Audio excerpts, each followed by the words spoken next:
The way she pulls Salman's leg, or their relationship, that nutcutness. And that is one of the nightmares, Yeah. that every performer has before going on stage. Then I realized what happened.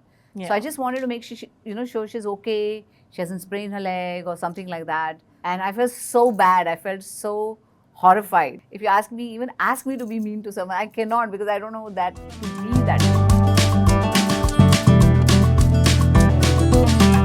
Hey guys, this is Alice Cara Peter, and today I have a very special guest with me who has been an inspiration not only because of the work that she's done, but also the person that she is. Please welcome Madhuri Dixit Nene.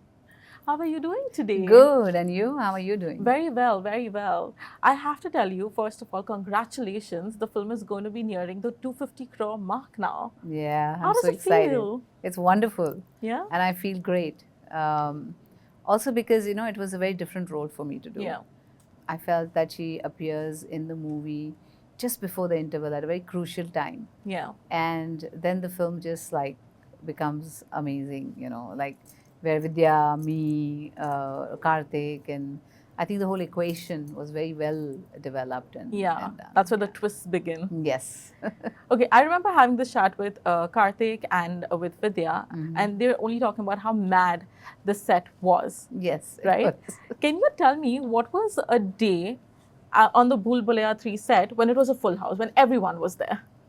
Well, a lot of times, because the characters were always together, all of them, and like when the scene I'm laughing like a crazy woman. Yeah, when they're all seated. Everybody's like, "What's going on? Why is she laughing?" That kind of a thing. And when they all are there, that, or the one-liners that Sanjay Mishra ji always used to give, or everybody used to be like amazing, together, and we all got along so well. It became like one big family, and pulling each other's leg, or just having some meaningful conversations. So it was wonderful. It was a beautiful set to be on.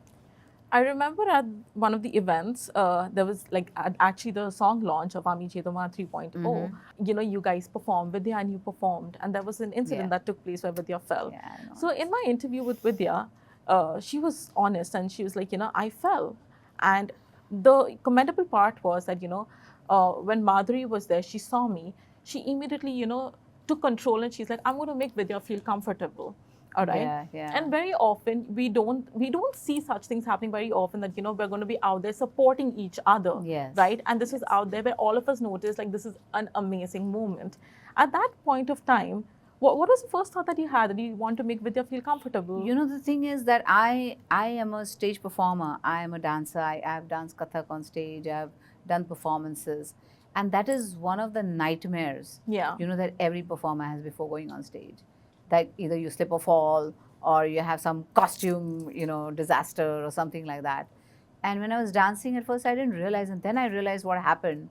So I just wanted to make sure, sure she's okay, she hasn't sprained her leg or something like that. So I kind of went to her, and she was fine, like she was dancing. So I'm like, okay, she's fine, and we are going to go on now. And that's all, because I understand that. I understand what she must have gone through at that point, And I felt so bad. I felt so horrified, that this happened, that I just had to make sure that she's okay. Yeah, I think that also gave her a bit of that boost that she needed at that point of time, because very often one can just blank out and be like, okay. So afterwards I saw the video, and she was fine. I mean, she made that into a step. Yeah, exactly. She made it look like a step, and she got up. She was confident after that, and I was like, good girl, like more power to you. Yeah, absolutely. All right. Another thing that she actually spoke of is that, whenever, she's had the chance to chat with you, maybe on set, or, whenever she spent time with you during the promotions also, she's taken quite a bit of inspiration from you, because there's never been a moment where, you've had anything nasty to say, or, you've been like a mean person or anything, okay? And in today's day and age, I feel like, that's quite a learning to take, because given situations, it's so easy to be that person, okay? Yeah, but I'm just not that person. I don't know how to be that way. Yeah. It's just not me. I don't know how to be that way. I don't know how to be mean to someone. If you even ask me to be mean to someone, I cannot, because I don't know that to be that way. You don't have that side. I don't have that side of me. Yeah. And for me, it's like, whenever we work together, it has to be a collaboration. You know, scenes have to look good, because unless we both don't do well, the scene is not going to stand on its own. Yeah. And so for all those things, and knowing Vidya and how she's so secure in herself, and we got along very well, you know. And she's similar way. There's so many things I felt were, you know, I should learn from her. Like when she works with someone, she remembers everybody's names. I'm very bad with names. I'll remember your face. Like I'll say, hey, we met, but I won't remember the name, you know. Or so I'm bad at those kind of things. But she's very good. I mean, she always remembers names and where she's met and all that.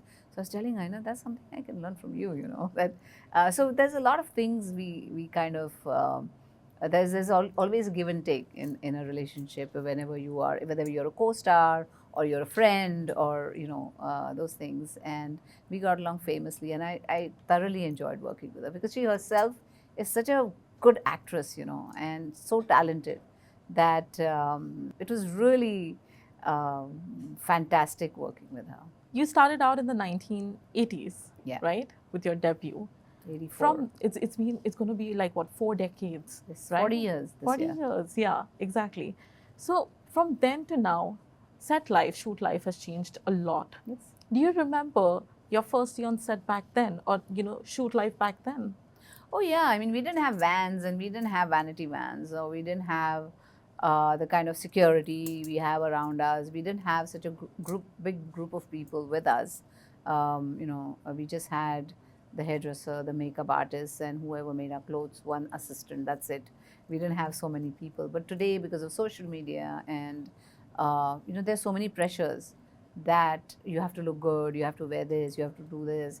And there's so many things we are doing apart from just doing films, you know, apart from just shooting. Even for the PR, we just used to do few interviews with few magazines, and then maybe a premiere would happen or not happen. You know? So that was only kind of buzz that was created. But now, you know, you have to really go out there, and you have city visits, and then you have so many interviews, and you have social media you have to attend to, because you are on social media, whether it's Insta or Twitter or YouTube, or you know, so many different things you're doing at the same time, that you need these people around you. And there was a time when we didn't even have vanity vans. So we used to just sit outside, rain, thunder, shower, whatever, you know. I remember Sonali Bendre also mentioning this, that often when she'd be on set, you know, she'd be with the book, you know, and she'd wait for her turn to come whenever, you know, they'd say, okay, you're ready to go. You know, that's the kind of thing, because there was no vanity vans as such. Yes. What would you do on set whenever you were in a waiting phase? Well, either I used to, same thing, I used to either read a book, or, you know, my mom used to be with me always. So, you know, just chat with her, or, you know, listen to music, and, you know, those kind of things. Yeah. Also, I think back then, social media wasn't really there. The love and appreciation from fans, like today, anybody can just send you a tweet, send you a DM, all right? Or, you know, just maybe record a video and probably it reach you. Back then, none of that, you know, avenues were even available. No, I mean, once the film released, then you know how it's fared. How it's faring, and what the people have reacted, and whether they've liked it or not. But when fans had to reach you back then and tell you, you know... Oh, it used to be letters. They used to like write letters, and we used to reply. Like I had pictures of mine with a little message at the back and my signature, you know.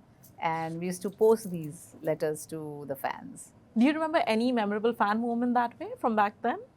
Well, a lot. I mean, my God, there were people who used to write letters and letters and letters. It used to be like, you know, this many letters from one person, or you know, there used to be like one whole bori of letters, and I had a person who used to answer to every letter that came to my house. Wow! So it was amazing. Yeah, lovely, lovely. Different time.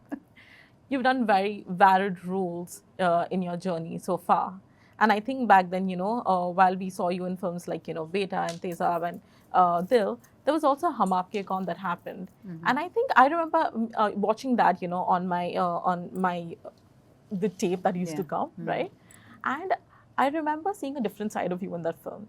And I saw Madhuri Dixit very differently back then. When you took on a role like that of Nisha back then, what drew you to the film? And did you find a difference in opinion from other people back then too? No, actually, I heard the whole script. Surajji had come to me and he narrated the script to me. They had recorded most of the songs, so the songs were played wherever, because the songs were like scenes. Yeah. They were not like songs put in, separate from the movie. Yeah. The songs were like scenes, so the songs were recorded. And the ones which were not recorded, one or two, he sang. And he said, this is the song and this is what's going to happen. And it was beautiful because I felt so drawn towards Nisha. I felt she was like me, in some way. The naughtiness and, the way she pulls Salman's leg, or their relationship, that nutcutness between the two of them, or the way she's so bonded with her own family, I thought it was so beautifully shown. Even the relationships between two families coming together and owning a daughter or owning a son, and saying that he's not our daughter-in-law, she's our daughter, and this is how. So I thought it was so beautifully, the whole Indian culture, the tradition was so beautifully brought out in his film that I was drawn to it, and I said, yes, I want to do it.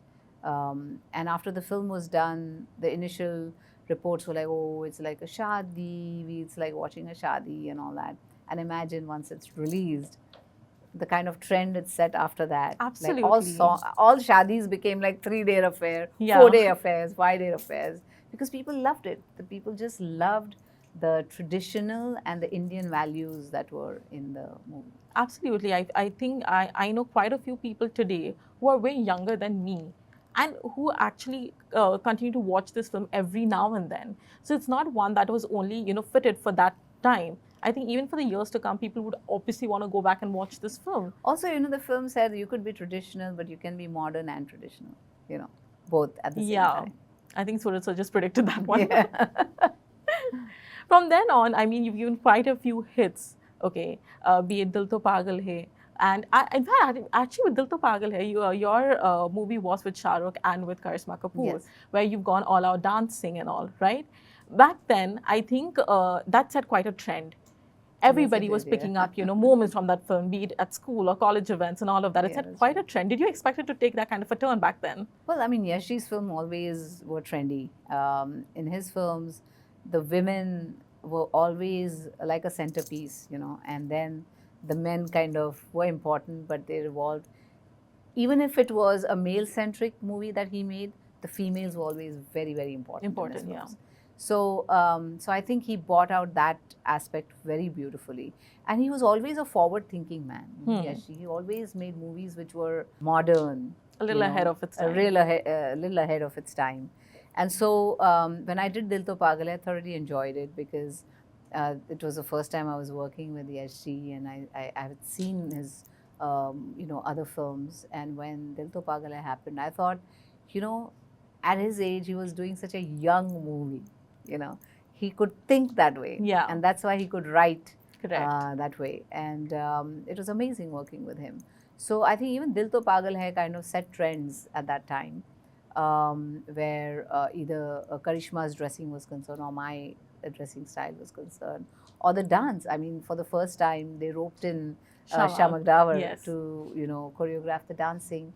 And he brought in the jazz element, yes, of dancing. So along with the classical element, there was a jazz element and Western, element in the movie, which appealed to, people. Since dance is also your forte completely, and that's one art that you absolutely enjoy doing. Do you remember which is your favorite song from the film? From Dil Toh Pagal Hain? Yes. Oh my God. I love the little Kathak piece with the drums that they are like a Jugalbandi. Yeah. I thought that was very beautiful. Lovely, lovely. Okay. Now, I think with the number of, opportunities that actors to get to experiment with their roles, okay, do you feel that today an actor really can go all out in comparison to, with choices of characters and roles today in comparison to back absolutely. then? I mean, the kind of roles that we get today are very, very different. And, sometimes people can get typecast in certain kind of roles, yeah, which I think I've been lucky enough that that's not happened with me. I think I have tried different kinds of roles always, whether it was Dil, or a Beta, or a Raja, or a Khalnayak, or a Dil Toh Pagal Hain or Aaja Nachle or any of these films. I think Or I got to Majama. Mrityu Dand or Prahar, you know, the other side of cinema. They used to call it art cinema at that time. Yeah. Majama, Fame Game. So I think I've played so many diverse roles. And I want to keep doing that. Yeah. And I'm very excited for something I'll be doing by this year, and I can't talk about it right now, but it's a very exciting role, and I'm looking forward to it. We're looking forward to it too already now. All right. Since we're already coming to the end of 2024, what is this last minute manifestation that you would want to do?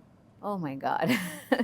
Well, I think, first of all, I'm so happy with the, Bhool Bhulaiyaa 3 and the success of Bhool Bhulaiyaa 3 and the kind of role I got to play in it. Because it was very different. I'd never played a ghost before or never played this kind of a role. And so I'm happy with that. And I just manifest that I do keep getting, roles like that where it shows me in a different light and I get to do something exciting, through the role.